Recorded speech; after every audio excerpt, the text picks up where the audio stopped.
But Yeah, I think we should do that is one thing. So we should use what normal. Everybody is benefited except CMC. So this is the best time to have. Yes, see, Let us know this everything. and those who are stable, we should shift to What what should be floating. in order? No, it should not depend on us in the past. Today, see, only 12 o'clock. But we have to set All the no, since April and May to like this.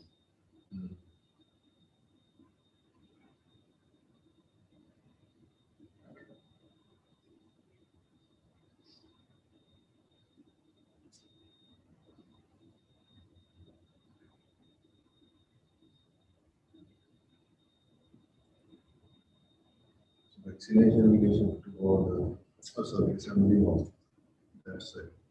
Yesterday I had discussion with parents. So it's fine. I said It will be easy for them to control. food there and everything will be there. And no problem. And culture also we have sorted out this week also. And as such we know how many we have. You just need see. Correct. That is it.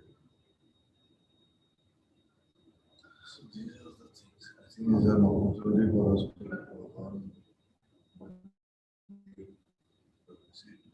Everybody is benefited. I'm talking about medical industry with the home. That is cash flow is there. No different. It's the best time. The other thing that girl resign. That day itself a body language. Anyway, I have called her today. Call. And, I think no, why? See, this is the day.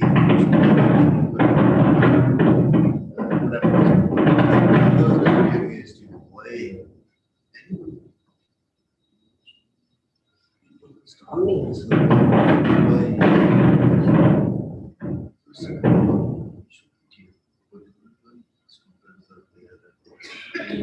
There is no reason. There's not a class of 75 students to get up. Isn't it? And then others just need by their hearing, intelligent, and why he being in charge of. No one is following this tradition of making CR extra. And he was saying 1 year he was one, next 1 year he was also. The day they made him was here. First, imagine for spending 8,000 years like you.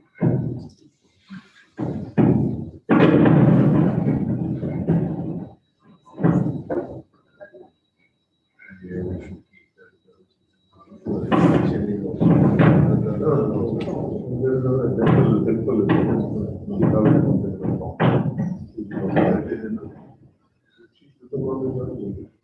I'll just talk to her. we just need a start. She- Only thing is, no, you can join back.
क्या बात है बेटे?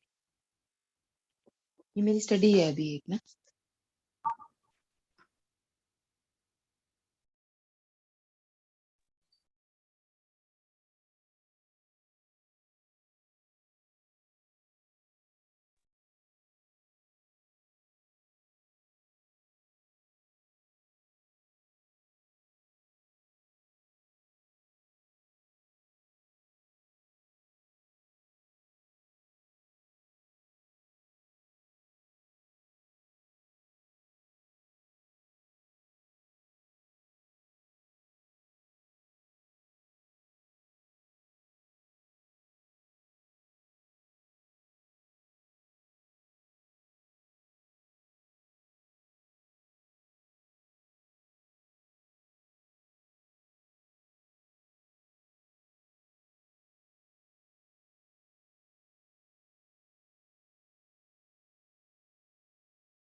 Good morning. Welcome to the Grand Round. It's my privilege to introduce Professor Anderson. I met him in the year 2005 in Australia in one of the meetings of Stroke Society of Australasia. And then we had the privilege of him coming to CMC Ludhiana in December 2007, and we inaugurated our CMCL stroke program. It was way back in 2007. After that, I've been collaborating with him in multiple global stroke trials. He's the executive director of George Institute of Global Health, Beijing. But earlier he was the chief of Cerebrovascular Division of George Institute of Global Health, Sydney office.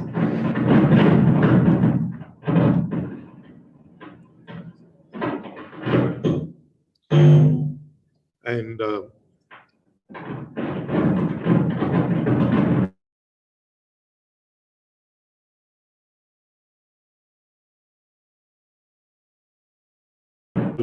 of him, it's a front runner in stroke research. Because he had the capacity to bring in many countries.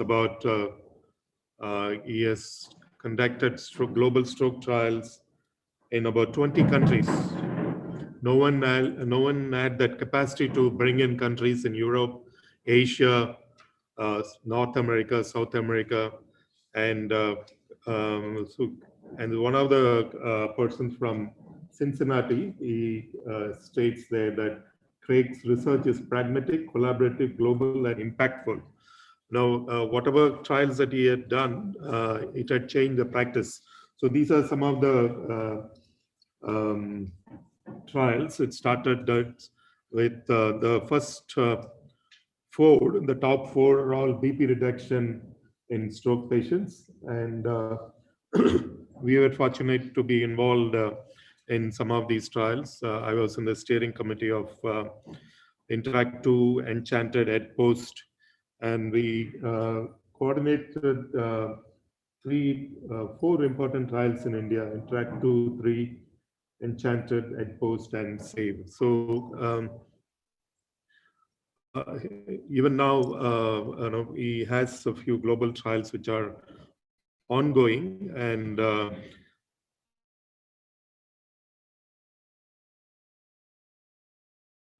this is a pre-recorded speech and for Q&A at the end, but you can, if you have any queries, please type your questions in the Q&A box, and we will try to answer. So with that, I will begin the program.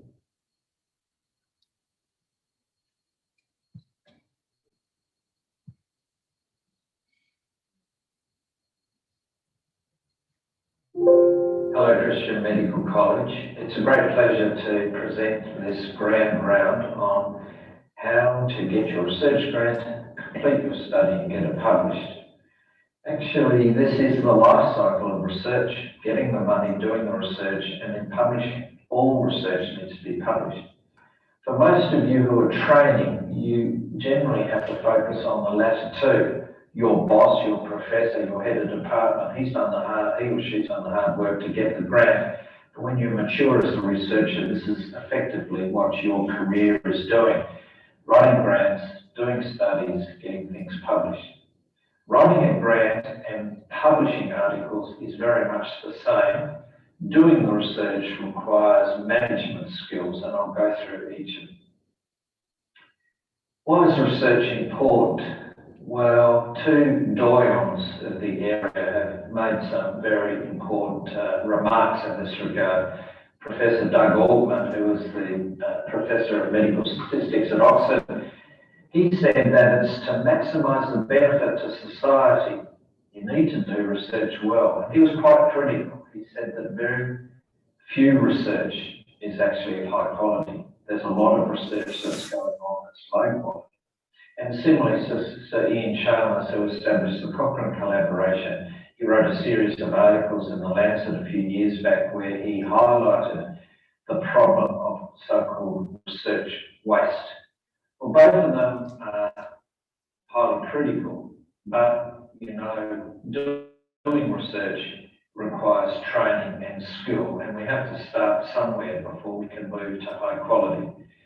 And that really involves, firstly, making sure that you are able to define your research question well, then putting the design together to answer it reliably, and then finally to present it in a very polished manner as part of a scientific report.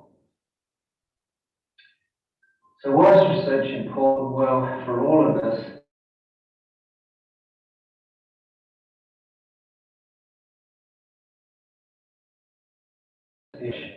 and that then allows you to be organised in your life and your professional work in health and research. It's also about career progression.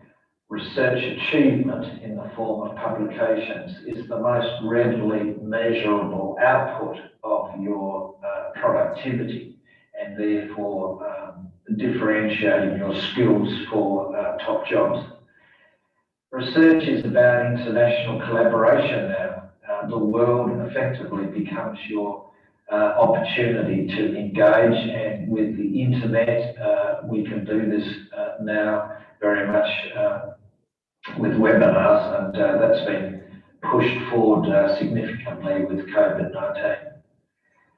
It's also having this achievement that you're able to bring an idea through to a solution, and that's really pleasurable if you can bring about a change in clinical practice.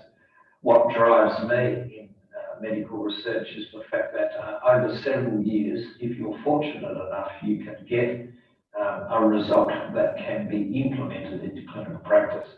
In basic research, it takes much longer, decades, to bring some idea or some new knowledge in the test tube, in the laboratory, to bring that into clinical practice. It's also something that's very positive. It's creative, it's good news. Universities, hospitals like to demonstrate the productivity of the institution, the discoveries that are being made, the changes for good. This is very good for promotion. And it's also about working in teams. It's very rare now to do research on your own. You can do a systematic review or write up a case on your own, but if you're wanting to do anything substantially, you need to work in teams and use individuals' technical capability to bring together a team job success. And the bigger the project, the bigger the team.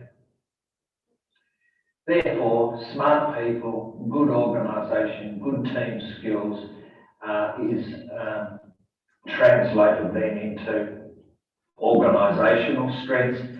Universities, hospitals, institutes like to attract the brightest minds, and that leads to productivity and improved health systems, and then ultimately translating into improved patient care. But it's very few people, very few teams who can produce new new ideas to be at the front of the pack. This is what we'll strive for. If you've got a major discovery, some new treatment, some new idea, you'll get into the top journals. Most of us doing research in the pack, we follow. It's very important that you're always near the front rather than at the back. At the back, it's always old news. Being in the pack is still okay because it's very rare that a single research study, single design, single publication would lead to major change. It could be true, but it could still be just a chance finding. So replication is very important to make sure that there's a consistency in the direction of the result. But again, always think about how can you be near the front, what's new, what's fresh, and doing the research then will give you the best opportunity to have that published, because journals are like newspapers. They want to get news stories, new ideas. And to do the research, you need to have a good design, a good foundation, and that's a good foundation for your idea. It's also a good foundation for the project and its analysis to get it published. But unfortunately, all research is about some degree of compromise, and that's dependent on your resources and your time. If you have more money, you can do more things, you can do more quality, you can have a greater impact. Unfortunately, there's never enough money. Research grants never give you everything that you ask, and you need to be creative in how efficiently you use your resources to answer the question that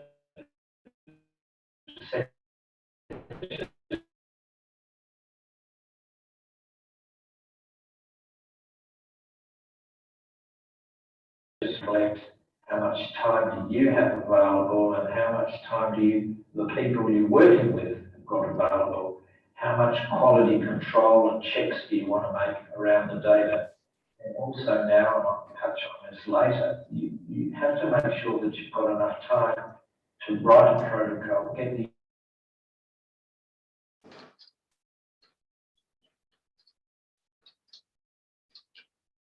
so the administration that's required around research now becomes extremely tedious, but it is part of society and we can't ignore it when we're doing our research. So essentially these are the key steps that you have to think about when you're organising your research. It all starts with a good idea, making sure that this is going to change something and fresh. You have to get the money, you sell your idea. So this is about writing the grant or getting the funding from various sources and then getting people to work with you. You have to put a study design together, like building a ship and then putting that ship to sea to do your project.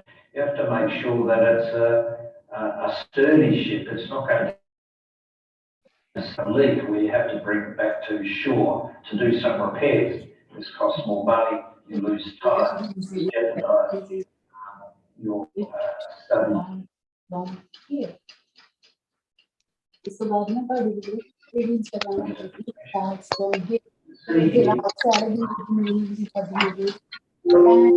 That writing the grant and writing up this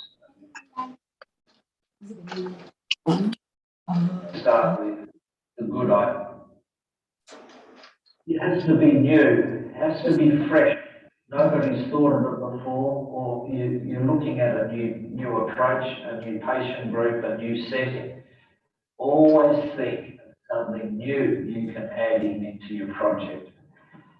A good idea is generally something that's very simple, that's easy to apply, and from a public health point of view, it's going to be scalable, able to be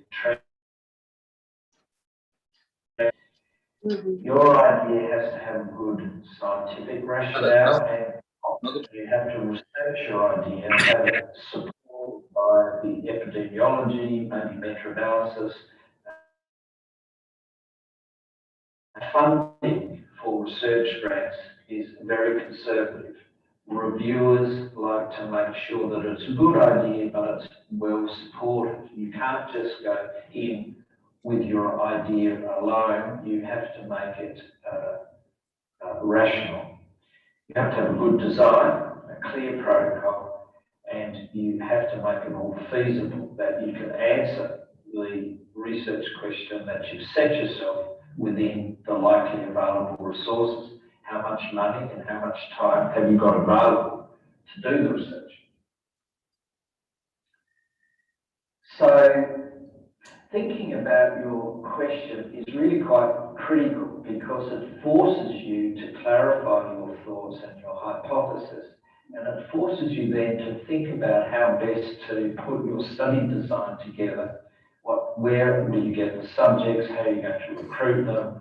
How are you going to do the data collection, the analysis, and how will you draw the conclusions? And thinking really at the beginning what you're setting yourself up to do with the publication in mind.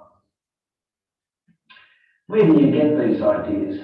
Well, you are fortunate working in an active university with a hospital. You're engaged with other health professionals, doctors and patients, and you'll learn of important ideas or things that people want to be solved, being engaged. Also thinking about cross-disciplinary thinking. And this is again very helpful in a university institute or a hospital environment, is to think outside your discipline or to talk to people outside your discipline. Stroke doctors always listen to the cardiologists. We always feel that they're ahead of us in terms of their understanding of risk factors and treatments. We catch up. There's a lot of things going on in immunology now and immune suppressants, and also in vascular biology. How can these areas inform us in our particular discipline? But there's others. If you have an idea and you have an idea for a study, it's quite important then to share that idea confidentially or people that you trust, and will give you constructive feedback. And again, that's much more helpful if you're in a larger institute than a smaller institute to sound those ideas out. You should read widely the top journals. Very helpful to have a strong mentor, a leader who can help refine your idea. Attending conferences, if you have an opportunity, is good to hear how people are thinking about research ideas, how they might ask questions of various presentations, and also to network with like-minded people who you may be able to collaborate or even apply for a job if there's a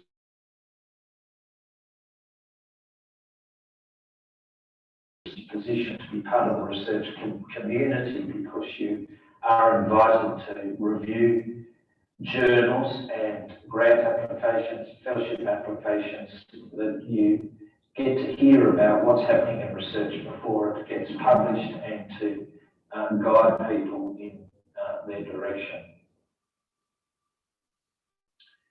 So review the literature, and ideally do this in a systematic manner, and even think about doing a systematic review. You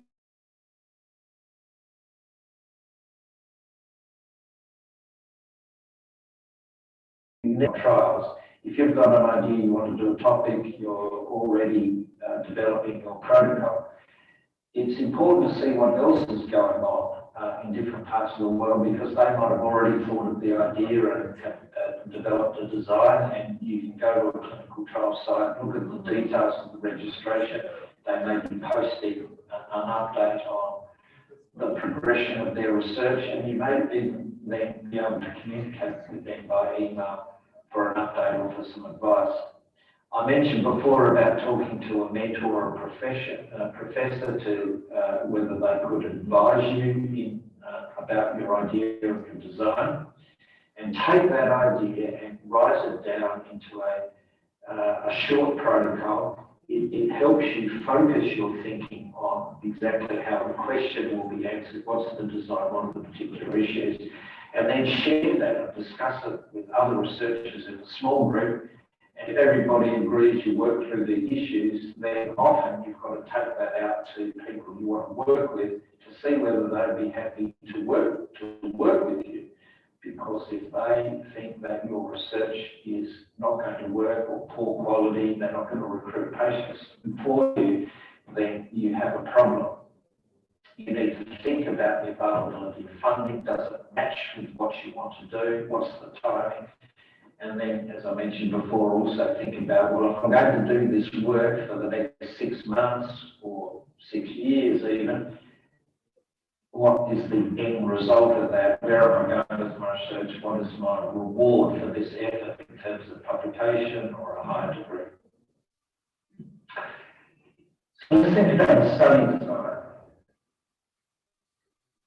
There are basically 4 types of studies to answer particular questions. A descriptive study, which measures the frequency or the rate or the burden of disease or types of patients. These are very common. There's diagnostic testing, and you've probably heard of things like predictive value, sensitivity, specificity.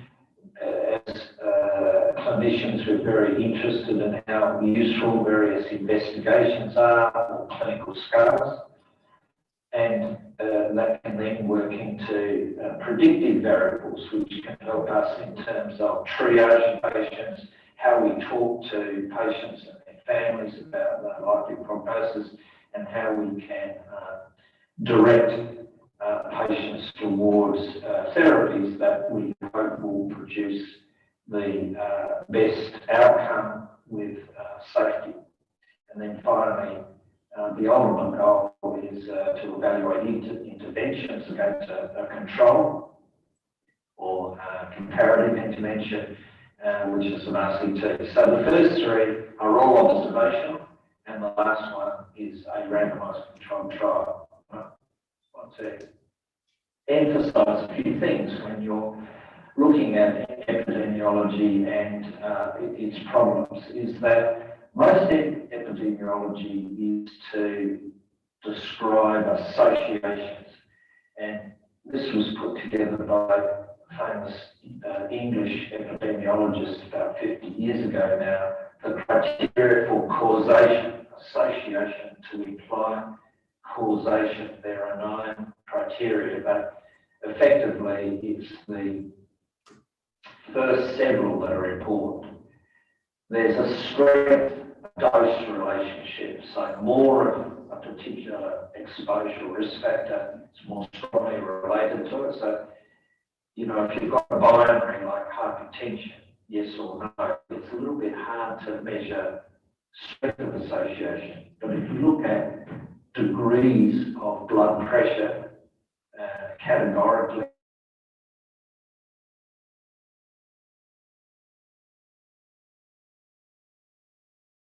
across studies or consistency across particular types of patients or consistency across different types of analysis, that's very important. The specificity, that means the association directly related between the exposure and the outcome. Obviously, time relationship is very important.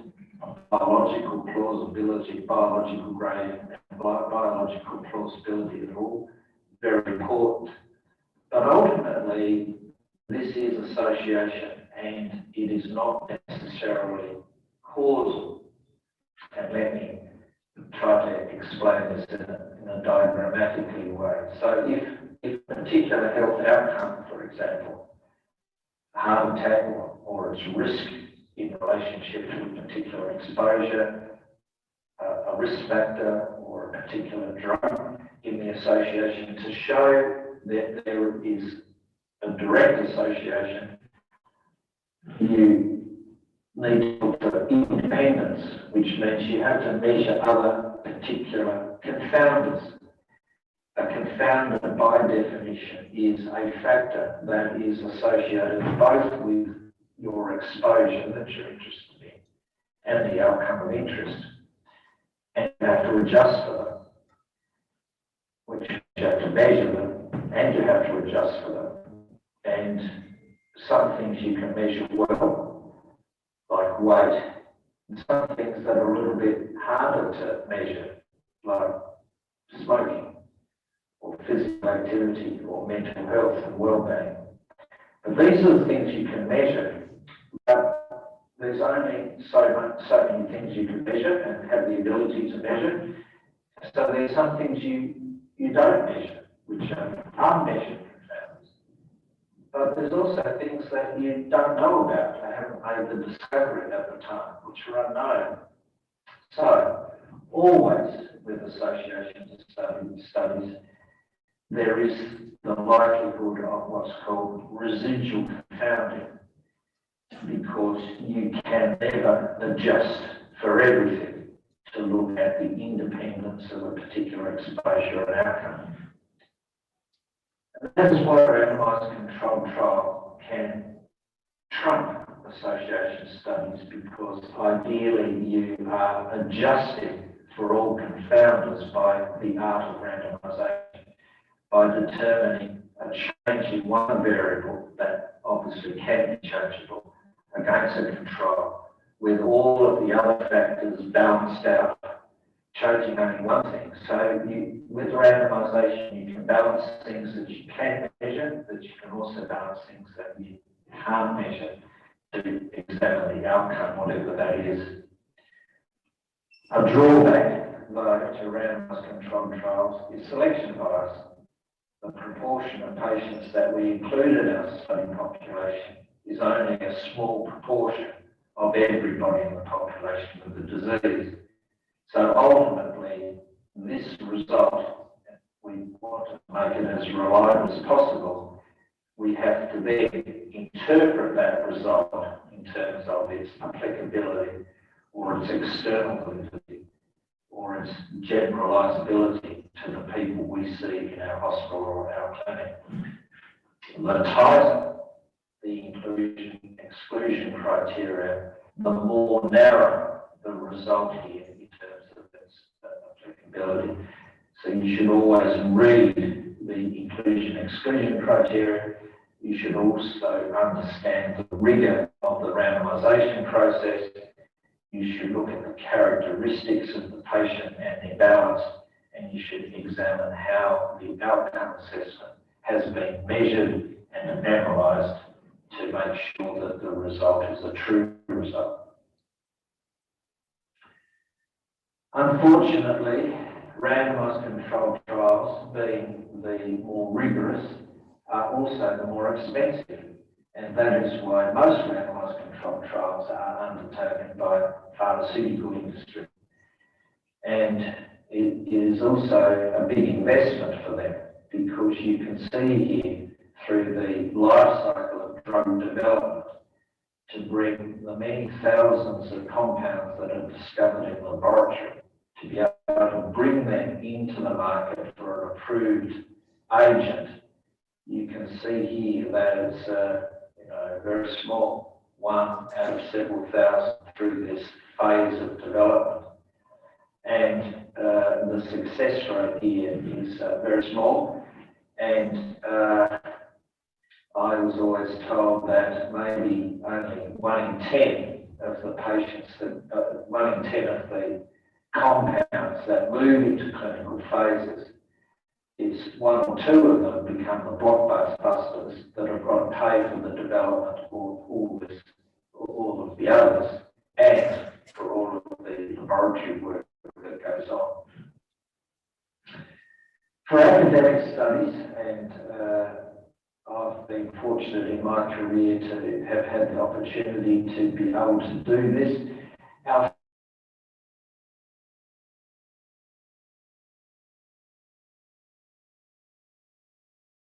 more around service delivery, public good, as well as academic credits for new knowledge. They're generally in the late phase of 3-4, post-marketing phase. They're focused on management or complex interventions generally open label, which means you already know the treatment that you're using, a little bit easier to do than placebo-controlled trials. And the order of magnitude of the grants here is in the US upwards of tens of millions of US dollars. Outside of the US, there are several millions of dollars. And therefore, there are very few individuals or institutions that have the capability to do such big studies, multi-centre, organising the design, having the track record and logistical and influential skills to be able to do this. And as I alluded to previously, there are increasing complexities to do this work, increasing costs of salaries, cost of monitoring travel, crossing borders, increasing regulations, clinicians' interest because of competing demands on their time, and the continued heavy influence of the pharmaceutical and medical device companies in this process makes it very hard for us. But you should not lose sight of the importance of randomized controlled trials and advancing healthcare is extremely important. So coming back to the question and the design, I would recommend using the PICO acronym when you're thinking about your study. P for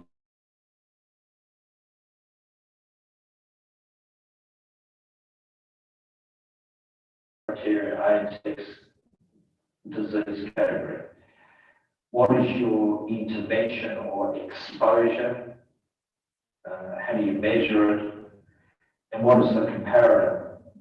If it's a placebo control, it's placebo, but if it's an exposure, what's the control group? What is your outcome? And at what time are you measuring the outcome? I think the comparator is very important, and this is particularly relevant to randomized controlled trials. And if you're looking at difference between outcomes, the difference between an active, the size of the relationship or the size of the treatment effect, if it's against no control, you're likely to have a big treatment effect because there's other variables that are pushing the benefit to the individual. It's less with a placebo, and then obviously active comparison to active things is even smaller. So you have to be realistic in the side effect or exposure relationship that you're wanting to detect. And as a general rule, the medical treatments that are available to us are relatively modest. They're small. And in a relative reduction, relative association, generally between 10 and 25%, or in absolute terms,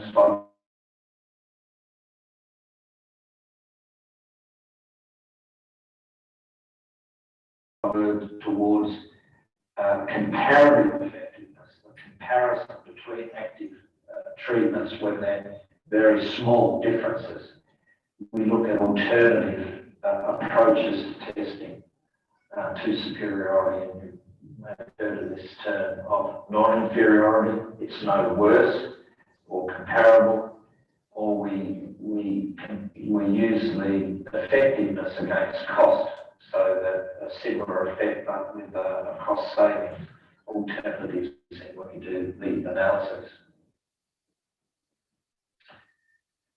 So how is the change going to be measured for the outcome? Is it an event? Is it symptoms? Is it function? Is it biochemical? How are we going to measure it? Is it going to be self-reported, or is it through interview, or is it some objective performance measure or lab test? And how clinically relevant is it? And when should it be measured? And ultimately, we have to make sure that you get a difference around an endpoint that overcomes what's called type 2 and type 1 error, which you may hear about.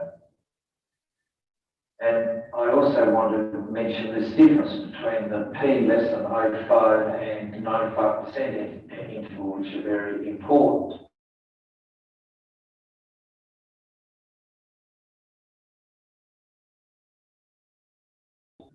Rolling a dice.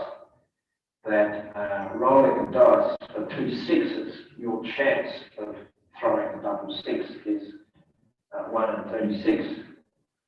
But for less than P02, which is it's 1 in 20. So actually getting a result less than 105 is you can miss that 20% of the 5% of the time, 1 in 20. You can get a positive result just purely by chance. So this issue of sample size and statistical power is very important. And the components then go into, well, what about a false positive? I just got the result by chance, or I missed it. False negative, which is generally around power. The power to make sure that you don't miss the result. And so you need to have the control rate, and you've got to recruit people, patients into study. They generally have they're more healthier than the broad range of patients. I talked previously about the treatment effect, how plausible it is, and you also got to make various assumptions that there may be some missing data, patients don't come back for their reviews, they may cross over between particular groups, they might not take your medication the way you've asked them to it. And you can basically plot this in a graphical manner by the size of the treatment effect on the x-axis and the power on the y-axis. Generally, we set our target on an 80 or 90% power at the top, and the smaller the treatment effect, then the larger the sample size moving across from right to left. I mentioned previously about selection bias for randomized controlled trials. And because of selection bias and also observing patients generally for a short time, there's a lot of interest in registries, what you probably call real world studies. In this case, you can reduce selection bias quite considerably. Most registries would include over 90% patients, but even in registries focus on the criteria as a cohort, just like within a randomized controlled trial. You've got to think about what are the variables you want to collect, what data, how much, how long. You've got to make sure you include all of the patients. A registry is specifically to do that. We want to include nearly all the eligible patients to reduce selection bias.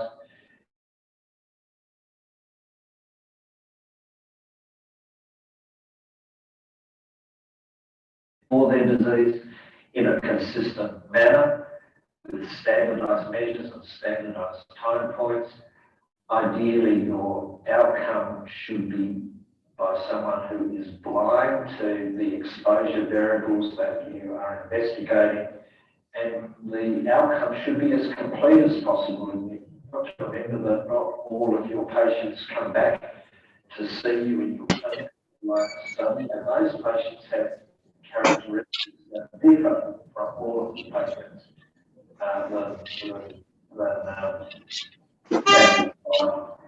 which is really important analysis.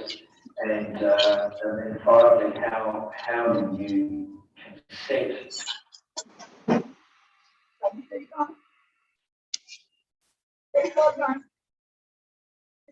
make patients to go into the study as well as protecting their privacy, because this is generally a low risk because you're not actually doing any intervention for them. So I spent a lot of time talking about multi-centre studies, prospective cohort studies, randomised controlled trials, and this is far beyond, I know, what many of you have got the opportunity to do. So there are areas of low-cost research, narrative overviews, reviewing a particular clinical problem, writing that as a review article for a journal. There are always problems with this type of research because of your selective review of publications, so what we call publication bias. And it often becomes your own personal view or interpretation of the research that becomes incorporated into the review. And that's why it's better to do it more systematic, working with the library, with a protocol to review the data and in an organised manner and quantify it for a way, ideally, with meta-analysis. And that is how the corporate library works, but even outside of that, case series are also very popular, of varying numbers, but again, these are mainly descriptive and also have the problem of selection bias. But if it's a new topic and introducing a new idea or a new therapy, these can be very informative. Then there are cohorts either going retrospectively into the data or which is available, and I know many people have registry data that they've collected in the hospital, but going back always is a problem because you're making use of the data that's available and may be quite limited. So it's better to do things prospectively. You set your study up with the variables you want to include, but this takes longer to mature to get the endpoints you want, and the costs are higher. And then the other way is to participate as a site, as a clinician, or a research coordinator, as a multi-centre study, multi-centre clinical trial. It gets you familiar with research organisation according to various guidelines, which we call GCP, the methodology and its interpretation, and also gets you connected with researchers to grow your research and your connection with high-class researchers. So let me move then to doing the research, organising the study execution.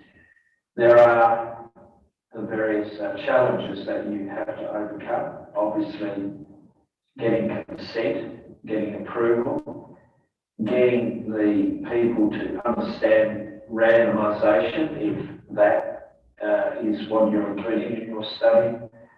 You have to think about medical legal issues and indemnity and insurance if somebody has any adverse event by participating in your study. That's less likely for non-randomised, non-interventional studies, but it can still occur. There is always a lot of paperwork that goes with research, and also the limited time that many doctors have available. And so if you're working with people, you have to make things easy and simple for them to participate. So think about the life stage in your research project. You have a setup phase or startup phase, you have a maintenance phase, and then you've got to close things out. And if it's a big project, this is going to go over many years. At the beginning, you have to make sure you've got your funding, and you have to then use that to put your resources, your team, your database, your systems, ethics applications, and various other approvals. And this can take 6 to 12 months. It can take you years to get your grant. As I mentioned right at the beginning, if you're a junior researcher, a fellow, you've applied for a position, other people have got the grant, which you've been able to join, and then you're then moving through the study to its closeout. The maintenance phase is keeping the show on the road, keeping everything going, monitoring the quality as it occurs, and then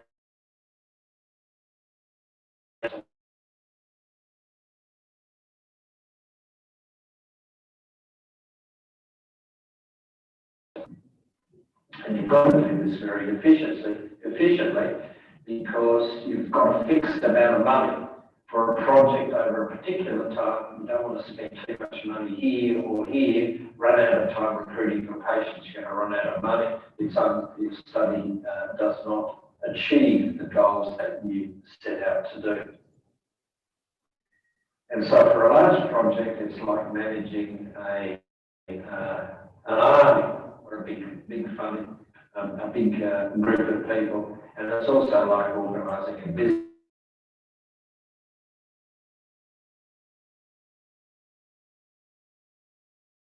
Academic clinical trial requirements is, as I mentioned,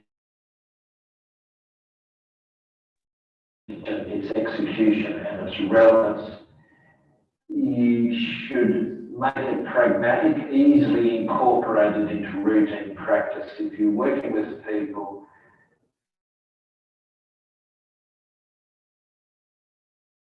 asking them to change things too much, it can compromise your recruitment and the time that's available for the doctors or other health professionals to work with you.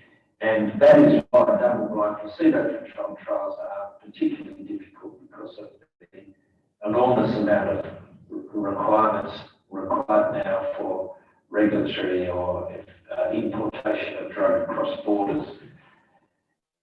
It's hard to do international clinical trials now across borders because of international transfers of money and funding agencies willing to allow money to go out of the country. You need to have a good team of resourcing to be able to do this, and you need to have a strong leadership to work through all of the procedures. And you have to be prepared for the unexpected.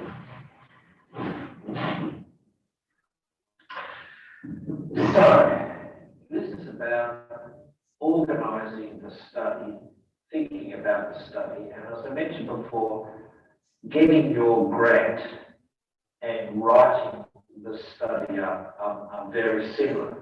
It's making sure that the idea, the design, the feasibility, the capability is well articulated. For the research grant, my recommendations are that you should always read the instruction. It's a bit like when you send in your manuscript to the journal. Please read the instruction.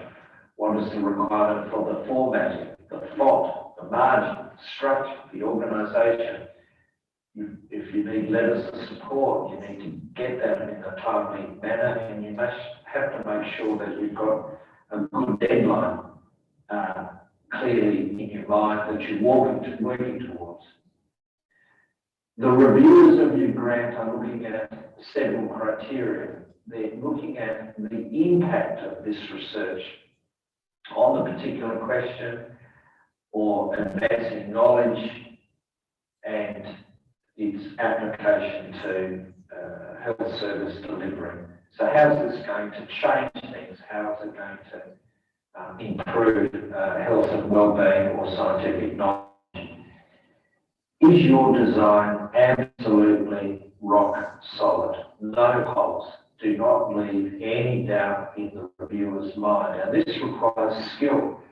You need to understand research and you need to articulate this. And if you're new to research, this is quite difficult because you don't have that background of knowledge. But as you mature, you get more knowledge, then you should be able to write that. And you also need to think about the feasibility. Can you really do what you said you can do?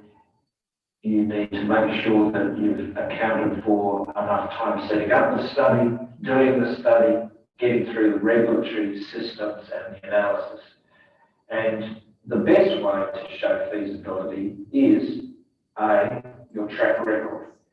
And if you're new to research, that's very difficult because you don't have a track record, and that's why being part of a team, joining in with a strong researcher can help you with your grant. And then the second thing is having some pilot work, actually doing some work on the study to show that it is feasible to do what you have set yourself to do. And also in the grant, there may be some specific requirements that the funder wants you to address.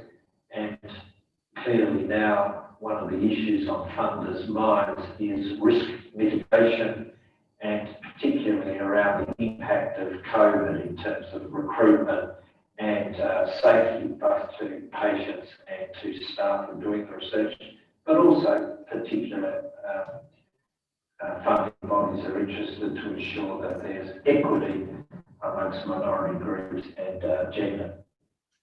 And also you need to put together a very detailed outline of your budget and its justification across the particular line item. So it's quite a lot of work to put your research together, but ultimately these are the criteria that you need to work together to achieve the success amongst other things. Make sure that it's well presented.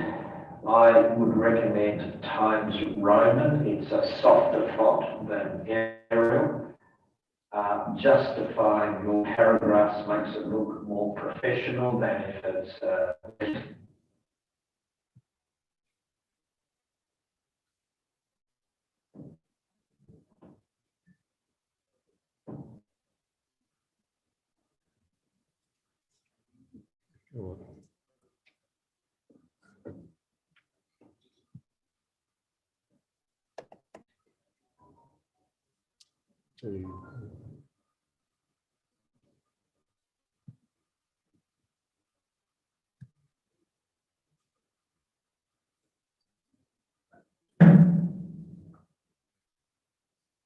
You want to stop share? You are not able to make any.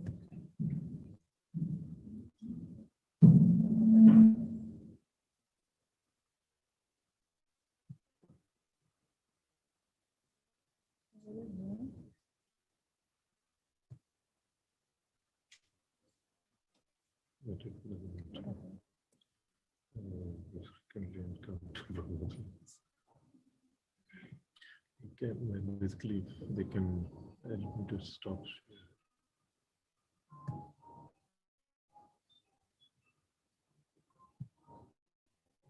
Yeah.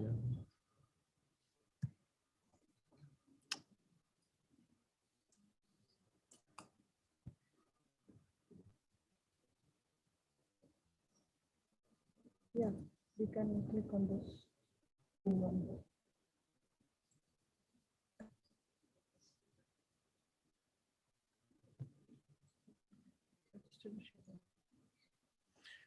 Okay, I think we'll just. I think the second part of the talk is about how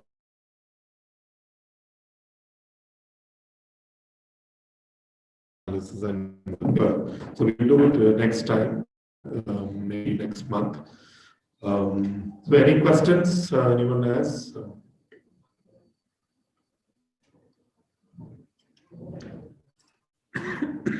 Any questions?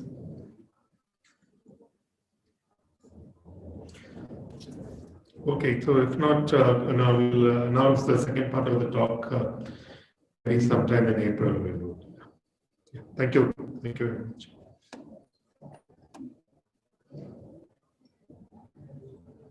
Why it's not stopping share?